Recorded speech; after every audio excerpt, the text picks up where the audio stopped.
Excellent. Right, let's make a start. So feet down and in an upright posture to start off with.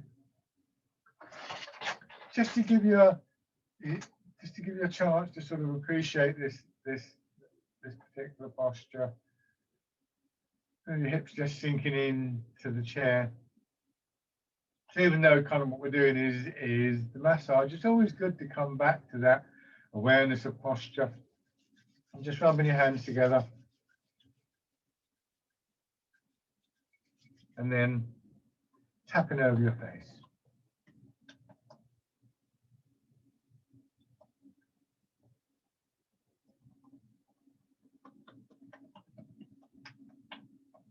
Over your head and neck.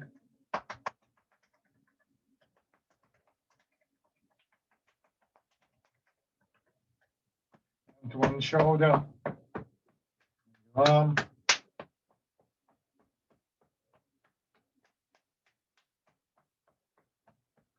The other side.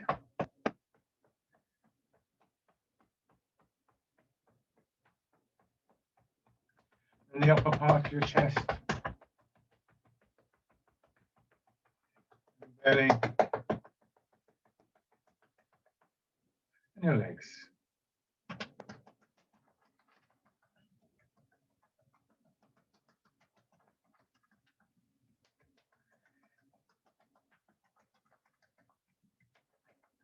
Okay. Sit back and notice how when you put your feet out, there's a kind of automatic response from your body. You could sit like this, but actually they just sort of drop back. So we get a sense of that connection, if you like, between the placement of our feet and what is happening in the upper part of the body. Feel your weight dropping back, breath relaxing.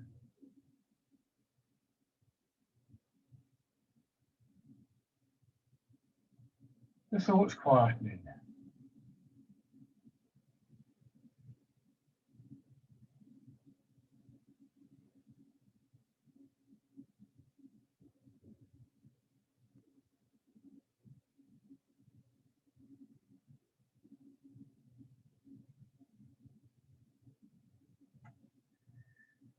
And back up again. And again, you could have your feet down here, but actually on this chair, I just feel myself sliding forward.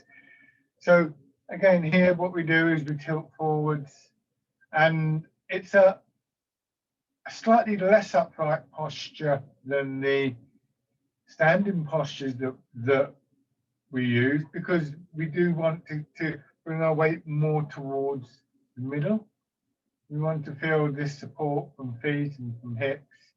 A friend of mine had a really good image for this posture. He said, imagine you've got a £20 note underneath your foot, and if you don't put a little bit of weight there, I'm going to come out and pinch it. So it's about a third of your weight forwards. And with that, and your hips dropping back and that angling forwards, just this slight lengthening, an uplifting feeling through your head, neck, into the back of your skull, drawing your chin in.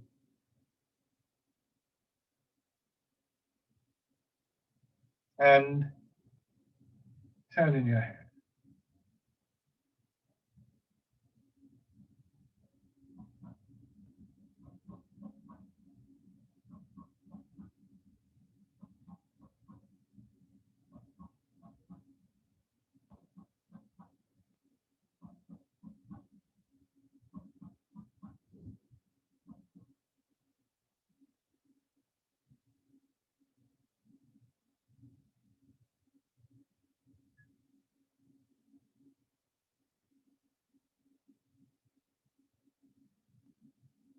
And then your shoulders.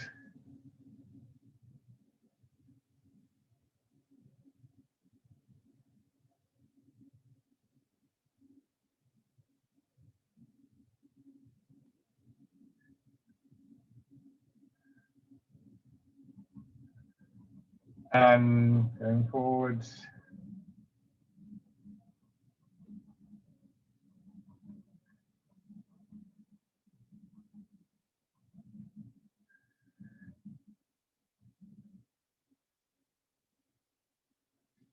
And then hands by your sides, rolling them around, rotating them around from your shoulders.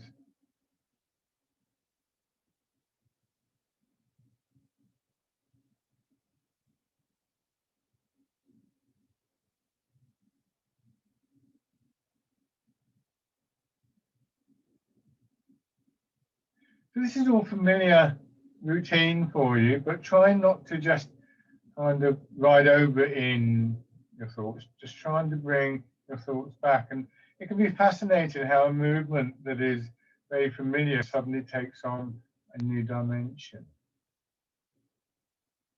And then winding around.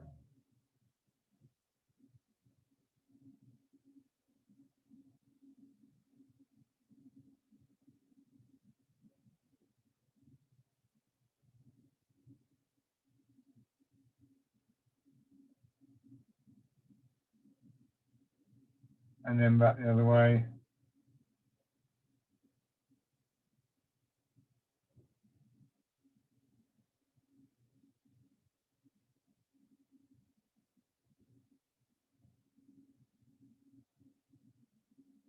And left hand. And use forwards and push back. In the same way that we use this standing, this transfer of the weight, we can begin to get a sense for how far we can move without creating a tightening in the body. Obviously, as you lean forward, the muscles of your back are working more than the muscles at the front of your body. But we learn to distinguish between a kind of clenching feeling and just a muscle that is working normally.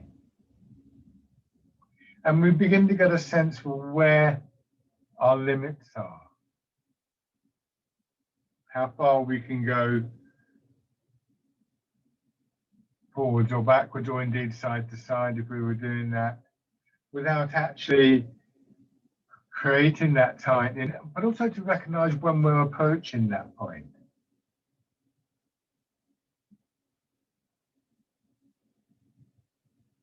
So if I show you from the side,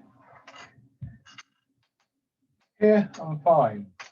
But if I go further forward, first of all my back's bending, but also I'm beginning to tilt out of the chair.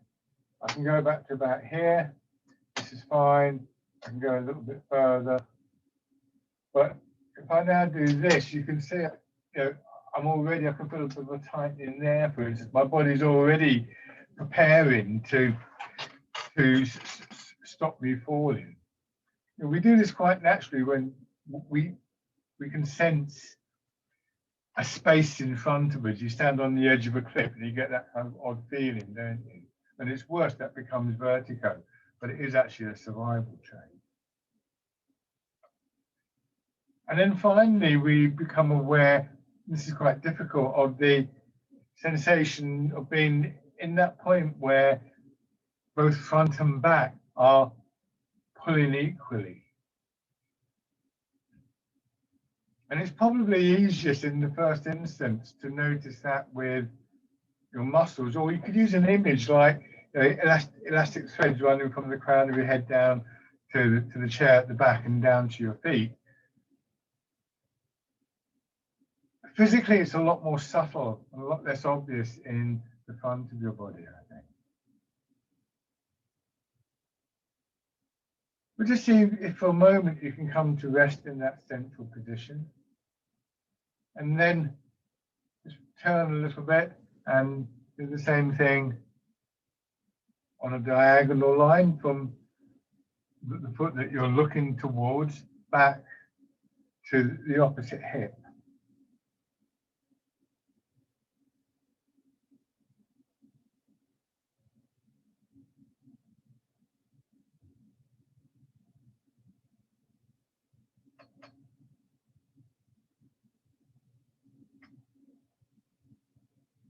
Turn in the other direction.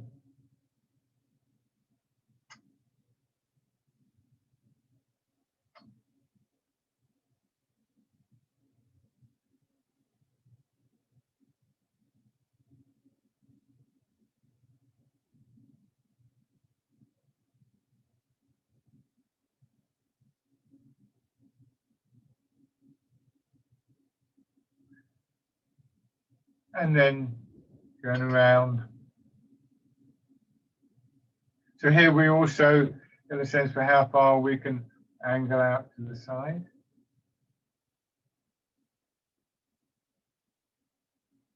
So we still have in our mind this imaginary line, this central line going through the body. And that helps to keep it sort of relevant, shall we say, to keep a sense of connection there. And then go back the other way.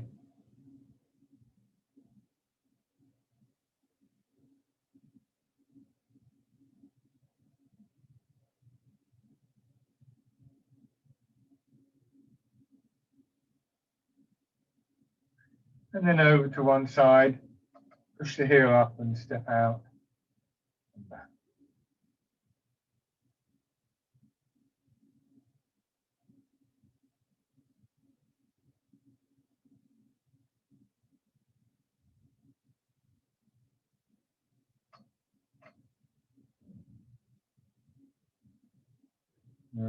And then on the other side, adjust myself, feel. This is how you knead this foot down. So now, planting the foot down and switching sides.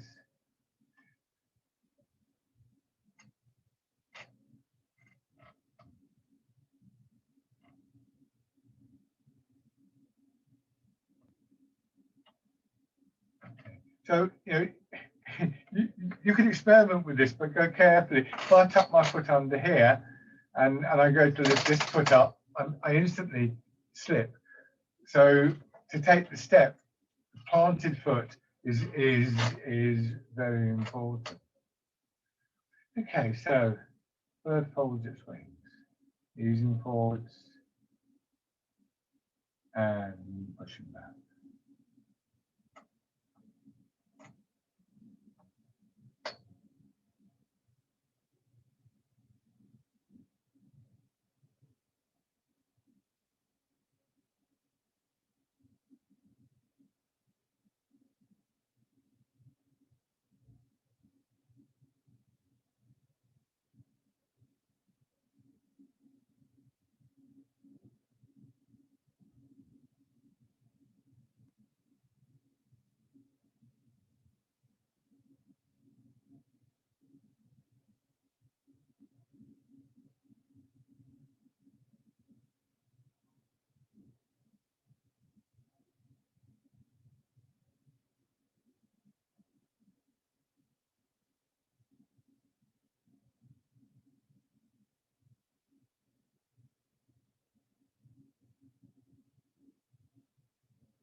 And then fisherman cast the net.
and then coming over.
Try and keep in the back of your mind whatever you picked up from doing the weight transfer exercise earlier. Are you still able to maintain that awareness in the back of your mind of, you know, where the boundaries of the movement are? Now, sit back, draw your arms apart.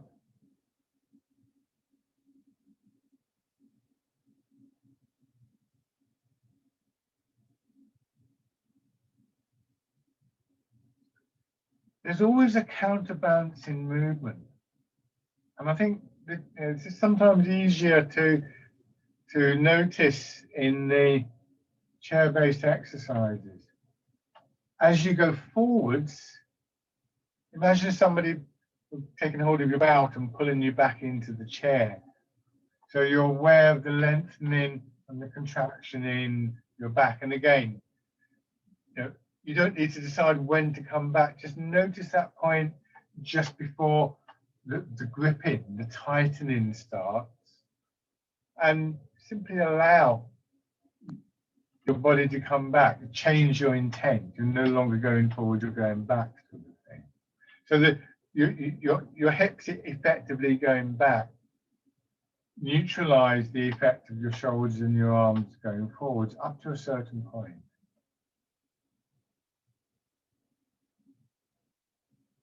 And then pushing away. Another way of understanding that opposite movement is that if you want your hands to push forwards, you actually, you can push your hips back into the chair or down into the chair to get the forwards movement. So what we often think of as opposites and different are actually very much linked into each other.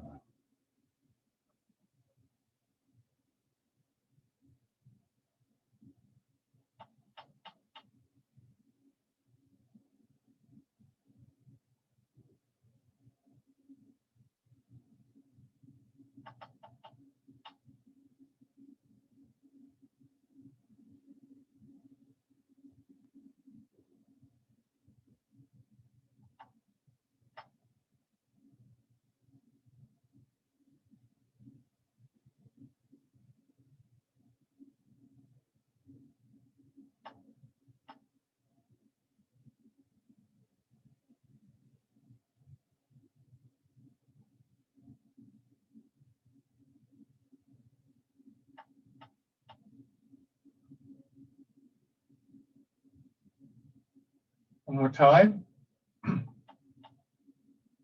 Changing. Eventually, that awareness of the change has to extend into your shoulders and your arms, because the arms going too far forward will cause the same kind of tightening. So we start to get a real sense for the sort of bubble that we move within and that moves with us. So we become aware not just of the space within the body, but the space on the outside.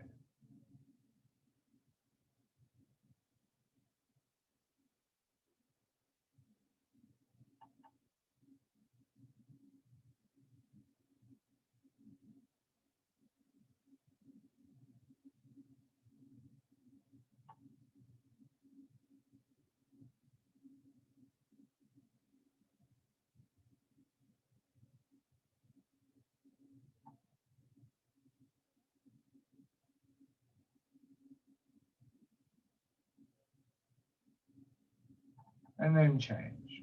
And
then changing again.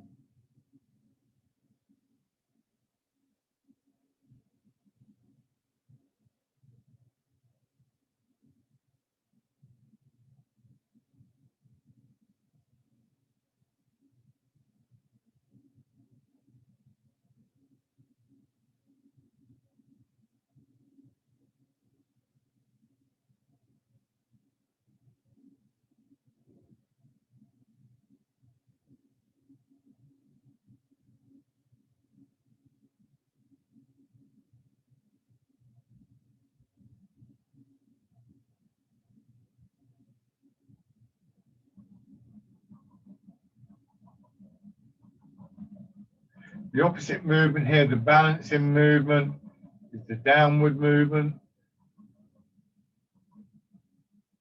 The rooting down, and here that little sort of sense of a press downwards. As everything drops down, your legs, your hips, the lower part of your back gets a little bit compressed, like a spring, which then expands and pushes down and up.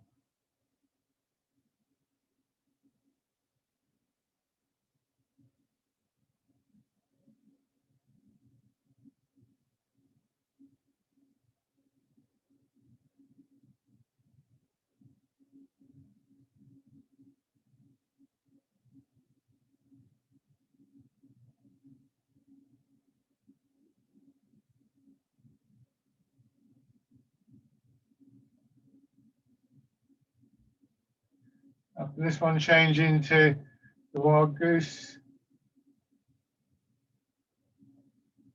How far out can your arms go before again you pick up echoes of that tightening feeling?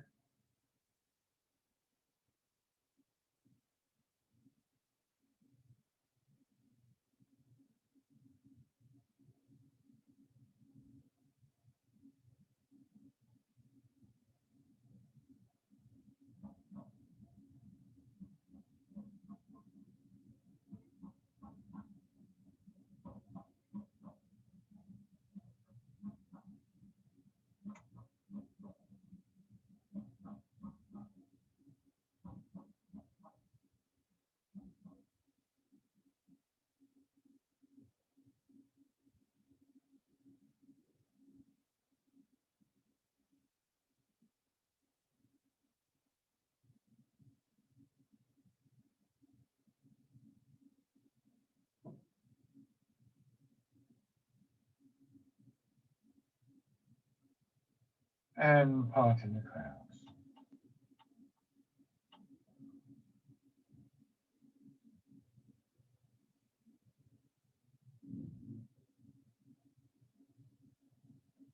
So all movements have a counter movement,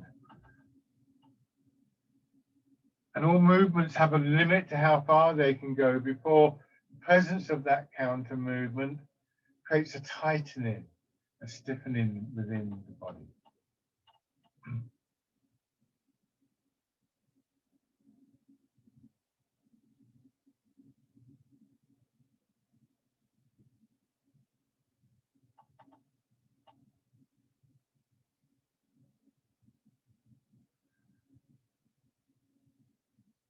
Let your hands come down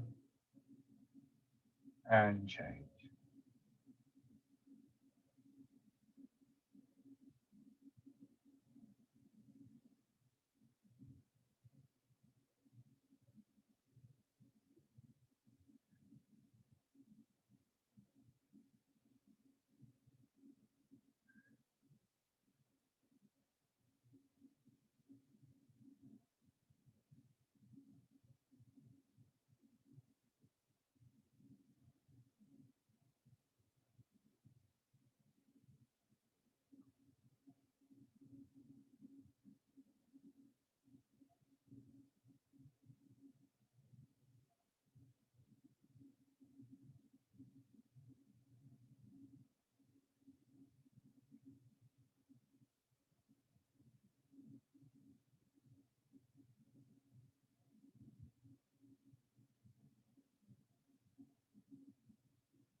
One more time.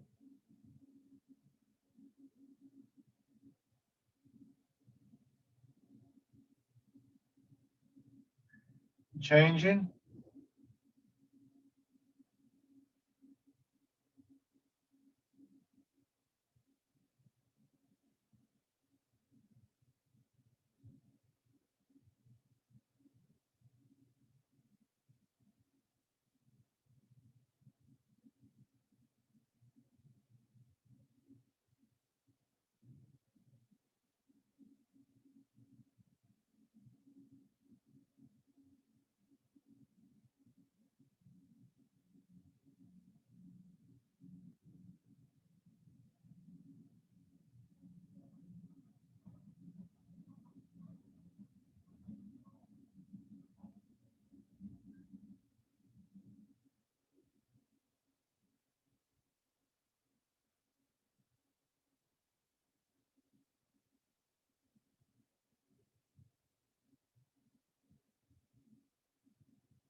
This time I had to turn.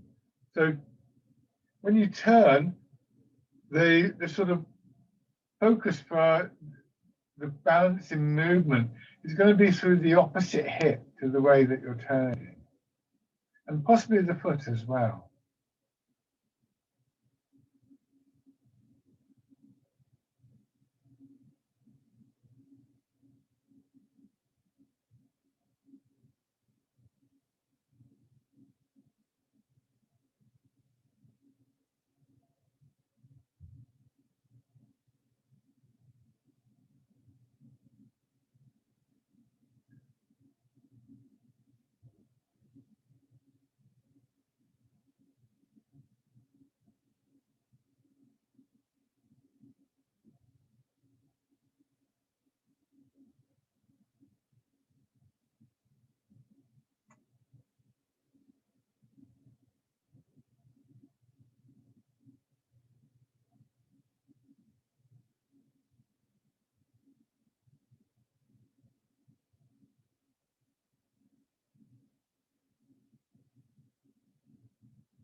And then scooping the sea and looking at the sky again. Notice the opposite movement, reverse movement.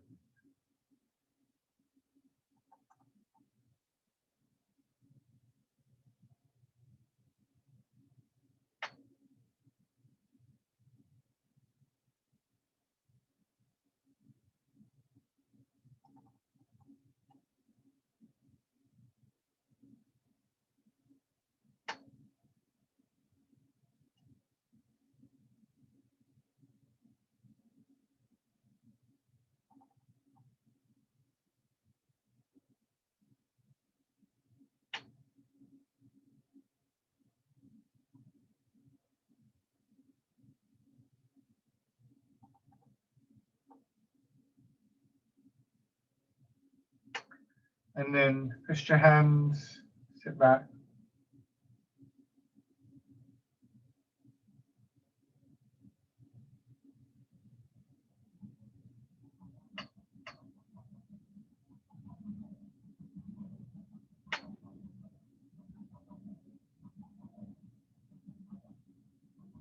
So that opposite movement, that countering movement, provides part of the kind of impetus, the energy for the movement, but also provides a break on the movement, stopping you from overextending. And in between those points, the movement just kind of works like water sloshing forwards and backwards. And then the other foot forwards.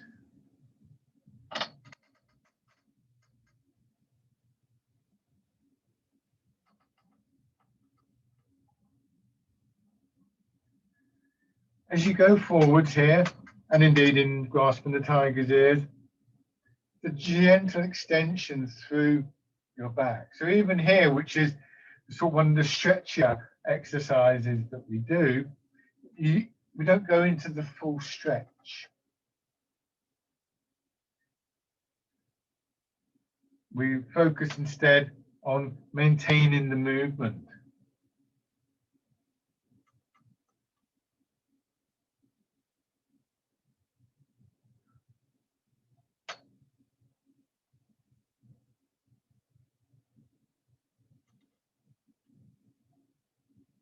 And then the hands twisted.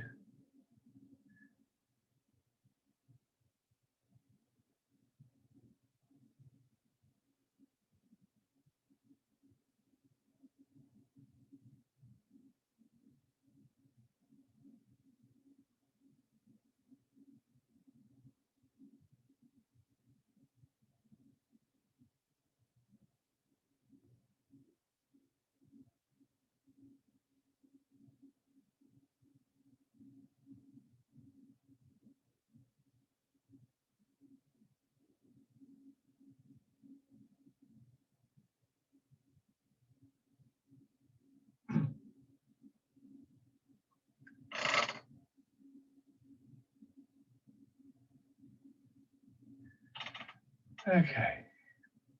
Now, exercise that I introduced to those of you who are there at the Thursday class, again, using that possibility of moving away from this central line and also extending out a little bit further. Once we've established an awareness of the center line and these counter movements and so on.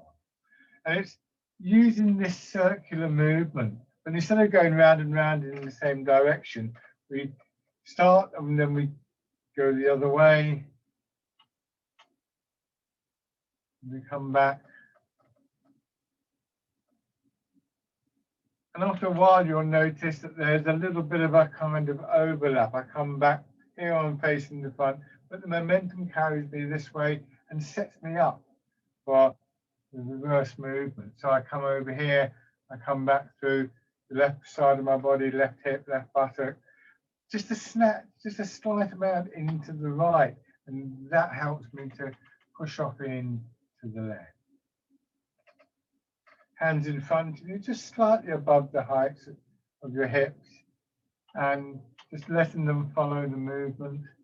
The exercise is called polishing the table, but you could also think in terms of rolling a ball around if some kind of housework image doesn't really appeal.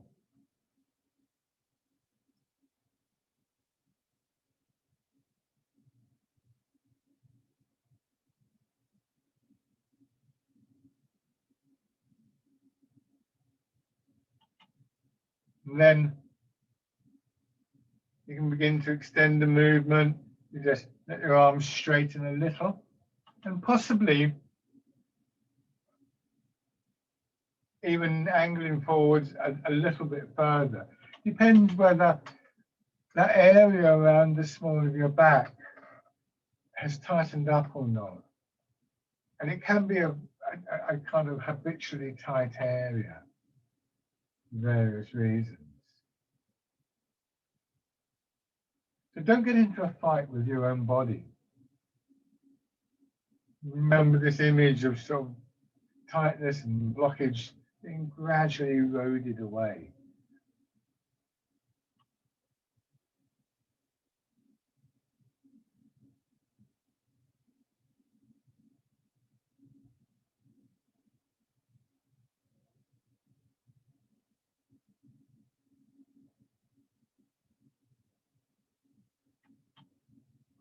Good.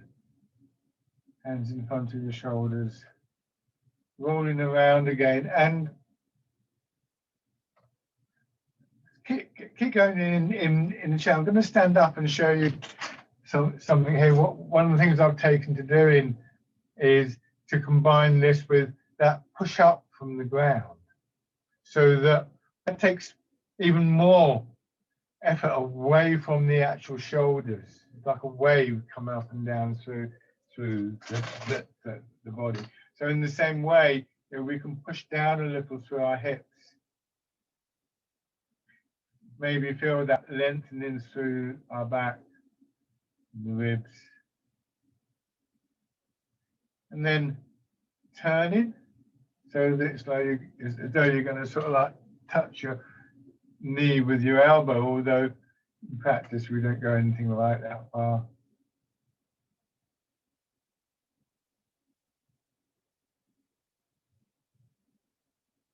And out into the exercise barefoot.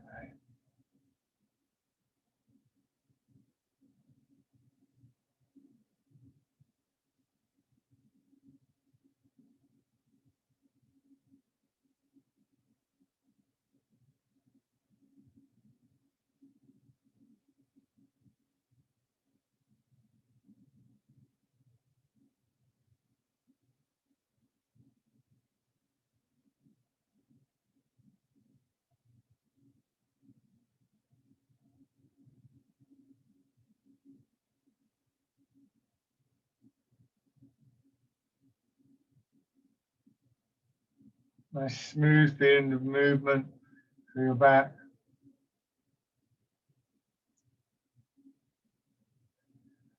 And then just finish the one that you're on. Come back to sitting in this central position. And just let your attention sort of rest on a sort of picture of the body. So that you remember not necessarily or not entirely the technical detail, but also what comes out of that, this sort of feeling within the body, the feeling that we'll be looking for in the standing movements.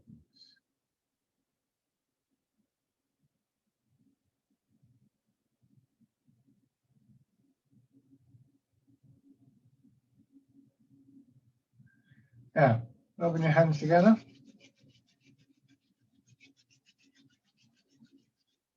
And tapping over your face.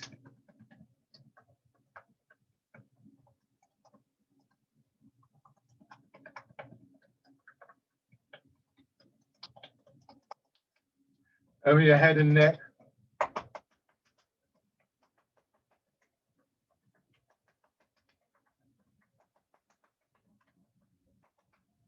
Down to one shoulder. Arms.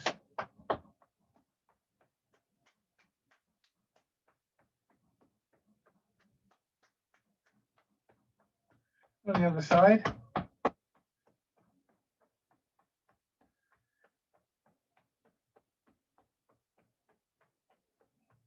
Part of your chest.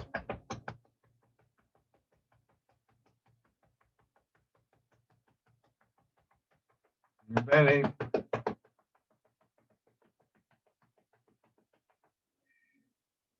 And finally, quite strongly on the legs, just wake the muscles up there a little bit.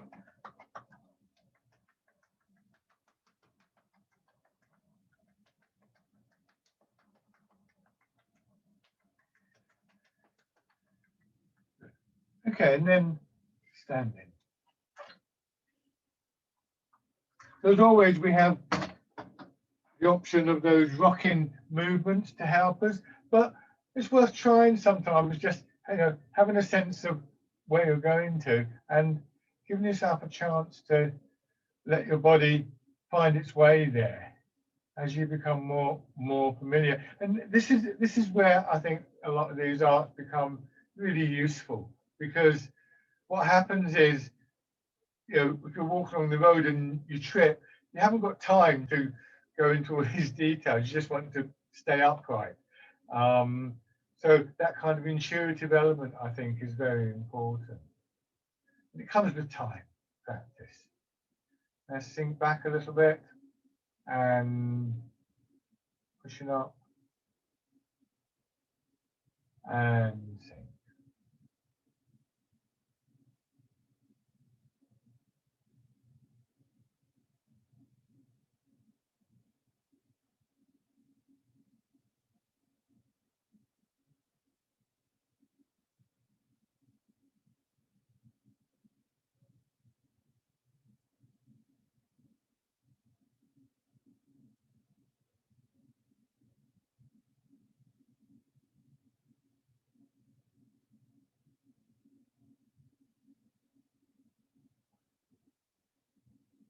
and then changing again to the wild goose.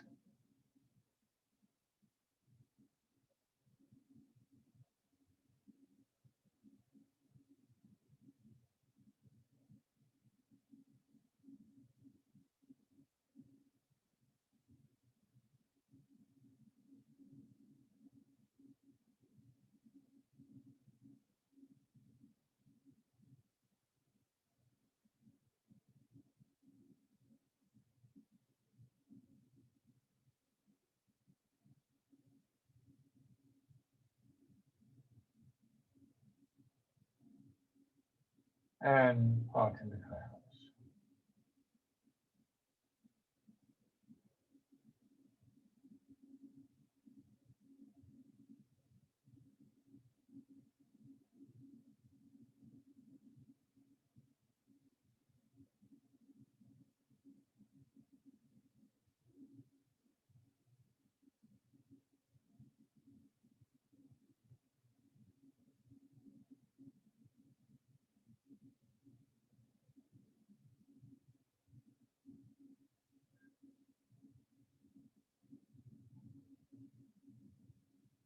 One more time.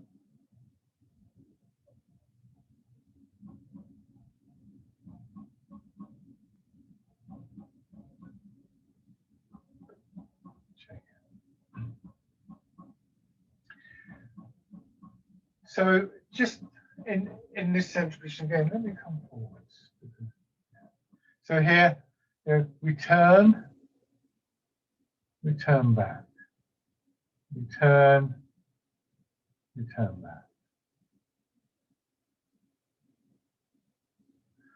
The kind of thing you can think of. I'll show you this funny little thing. See here, little thing on a spring, it bounces up and down, but it also, if I coil it up and then release it, it does that, it springs back both ways. So if you can feel that springiness in your back and around your hips and the tops of your legs,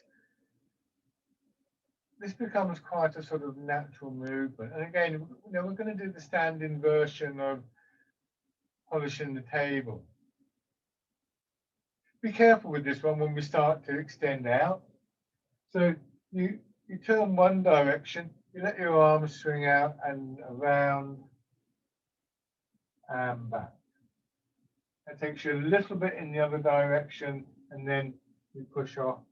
The weight stays pretty much in the middle for this. It may move a little bit. I mean, at this point, don't concern yourself with that.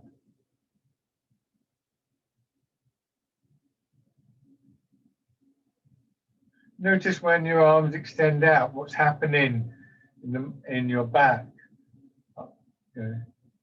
Your back muscles will engage, but again, you don't want them to tighten. So it's all very well, your arms getting to here. That's not that useful necessarily. But if you now tilt your pelvis so that your hips go back, see what happens. Your hands automatically go forwards. So now what we can do very carefully, and just as far as you're comfortable, you turn, and then as you start to turn back, you let your hips go back, soften your knees, and come back to the upright position. Make sure you're careful with how far you're moving so that you can get that feeling of movement through your back, particularly the lower part of the back. And as always, though, it has a very soft quality to it.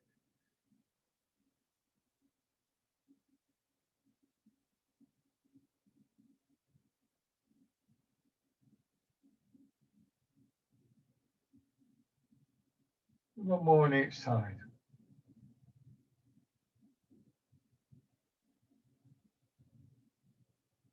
You drop down a little bit as well. That's another part of that balancing movement. Ultimately, especially when we're not in the chair, we're in the standing, there's nothing, the only thing you have to push against, I was talking about pushing, is the ground. There's nothing else there. You can't push against the thin air. So ultimately, all movements will end up going down. 1 foot forwards and transferring your weight.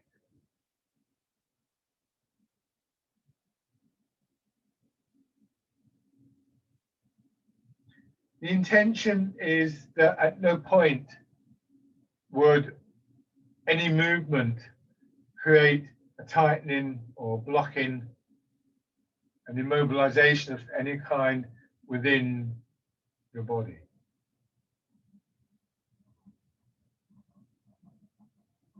This is to maintain the free flow, the movement, the energy around your body. And if it's flowing freely, it will naturally harmonize.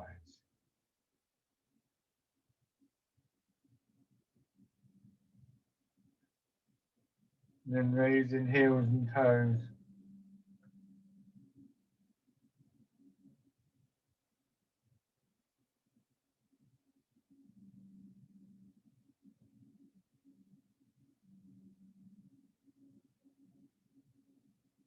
And when you're ready, stepping in.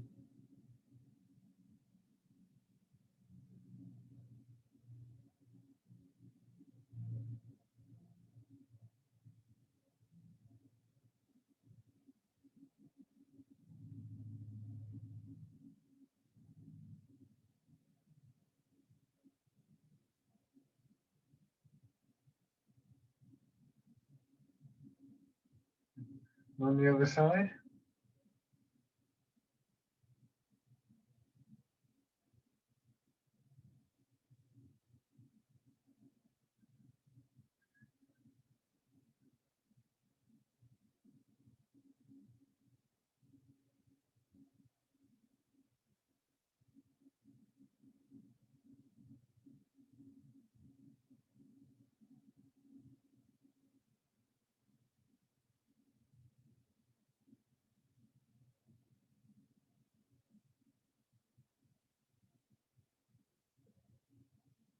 Raising your toe and your heel. Toes, I should say. Hope you've got more than one.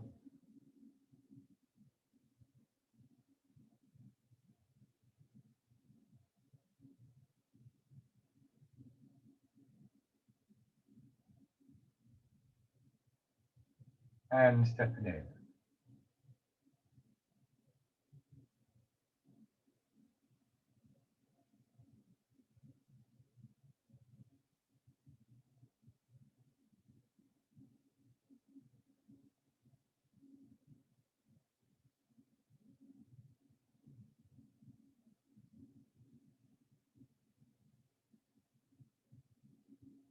And then taking a few steps.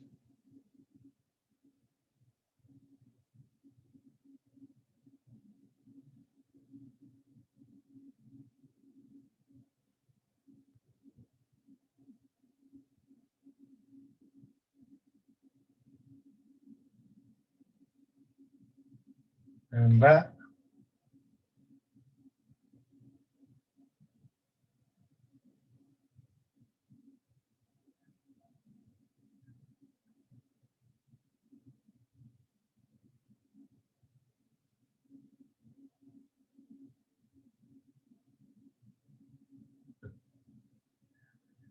Just very quickly, let's do fisherman cast the net. And again, it's a nice familiar exercise. Giving you a chance just to observe what's happening and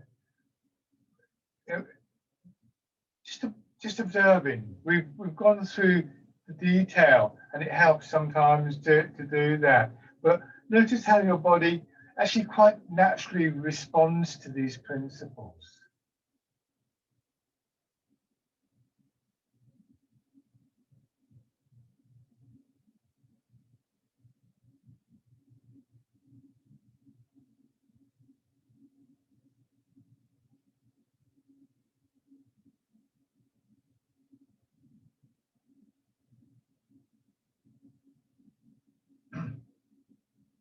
Good, and then on the other side.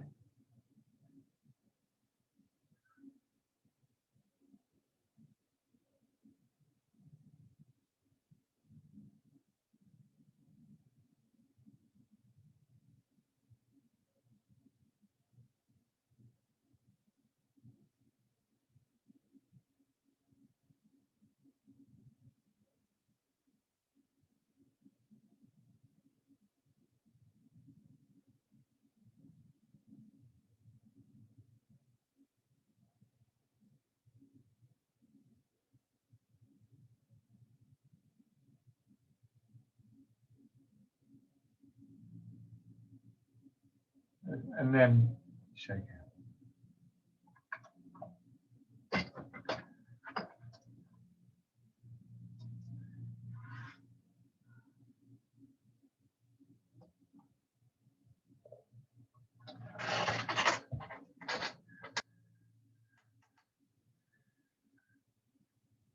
So just coming back to sitting and thinking about this idea of cultivation. Cultivating a plant is a combination of doing things, making sure the soil's right and whatever else, but also allowing the natural processes to come out. So whatever we do to enable a plant to grow, to cultivate that plant, is done in the interest of, if you like, the natural shapes, the natural patterns and functions of that plant. So the idea isn't to take this information and impose on the body a way of doing something that doesn't feel like it's in tune with that natural pattern. And always remember that we're all different, and depends how long you've been doing Tai Chi as well. It's not a fixed thing. There's a principle behind the ideas, and what we want to try and do is to find a way to access that principle, to understand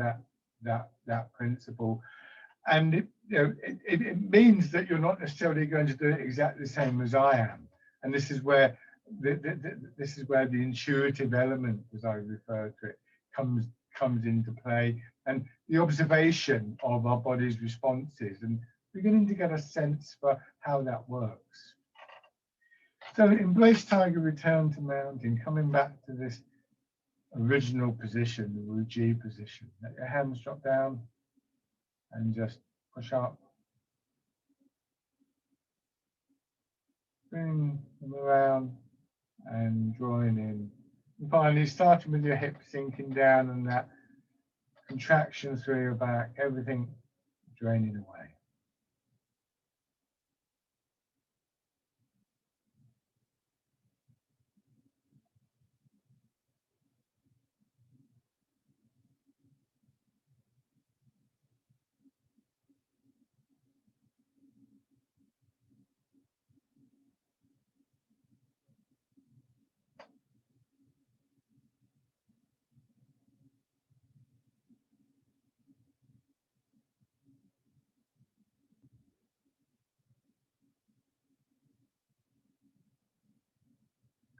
One more time.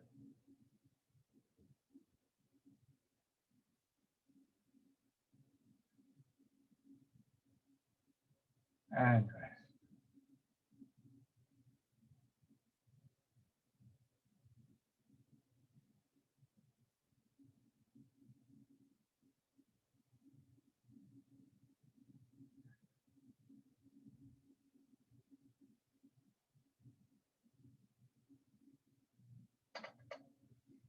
Lovely.